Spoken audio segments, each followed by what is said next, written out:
Hello, and welcome to today's reflection for Wednesday, the 16th of April. You may remember that 6 weeks ago, Mary and Duncan spoke about Shrove Tuesday, or Pancake Day, and how it was the beginning of Lent. 6 weeks on, and this week is the end of the Lenten period. It's Holy Week.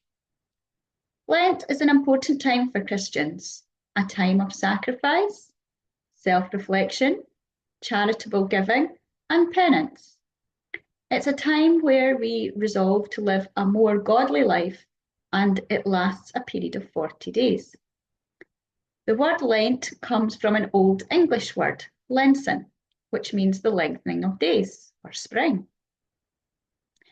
Lent covers the period from Ash Wednesday, which fell this year on March the 4th, until Easter Sunday on April the 20th. But that's 46 days, Karen, I hear you say. Can't you count?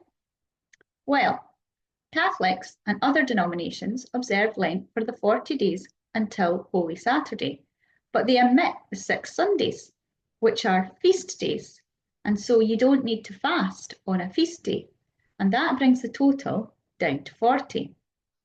Some other denominations count the Sundays, but they stop at Palm Sunday. The 40 days of sacrifice are meant to remind us of the 40 days Jesus spent fasting in the wilderness, being tempted by the devil before he began his ministry. Traditionally, Lent was a time of fasting from certain luxury foods, such as meat, eggs, fish, and butter.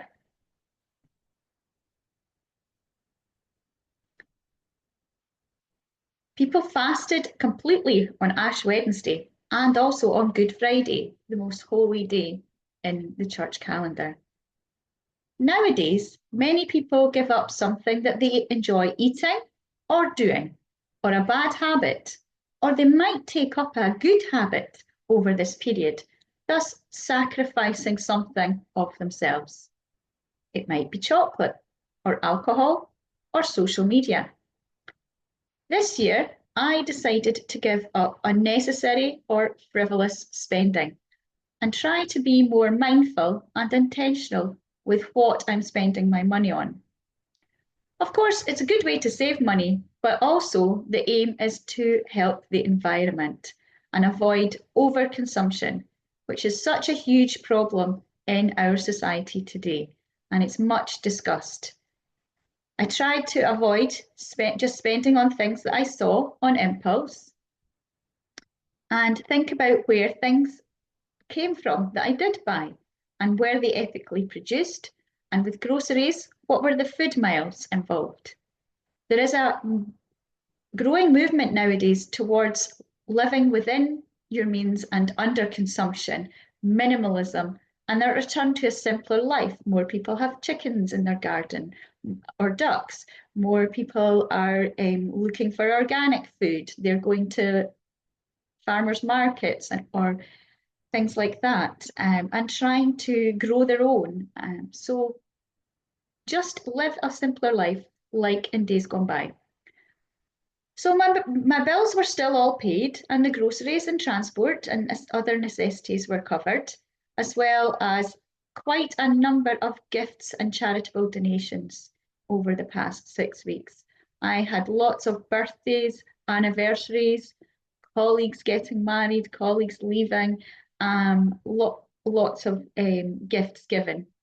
And yes, I did attend the Guild coffee morning, and had my pancake. So that was a charitable donation as well. But there were no meals out, no new clothes, no non-essential toiletries or trips to the hairdresser, no takeaway food, no home decor, no trips away places with family or friends, and other impulse treats. I do admit though, I did have a few takeaway coffees. That's my downfall. Interestingly, Lent coincided this year with the holy month of Ramadan, when our Muslim brothers and sisters have a month of fasting, prayer, penance, and charitable giving, which culminated in Eid al-Fitr, their most important feast day. One of my work colleagues observes Ramadan, and she didn't eat at all from sunrise to sunset every day for a month. And I feel my sacrifice pales in comparison. Sunday marked the start of Holy Week, where we remember the last week of Jesus' life and the events leading up to the resurrection. It started with Palm Sunday, the day Jesus rode into Jerusalem on a donkey. It was a day of triumph when the crowds of supporters waved palm branches and laid them on the ground before him.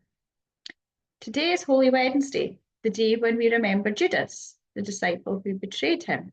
And tomorrow is Maundy Thursday, the day of the Last Supper, where Jesus washed the disciples' feet and held the very first communion and told them of his impending death. Good Friday, the most solemn day in the church calendar, marks the day when Jesus was tried and put to death on the cross. Saturday is the day when we remember that the day he laid in the tomb.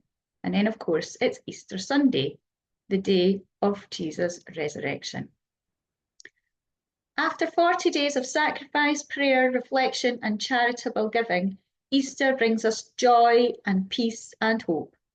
It's a time to celebrate with our loved ones and with the church family. It's time to worship God and thank him that he gave his son for our sins. And so I wish you all a happy Easter. Happy Easter, everyone.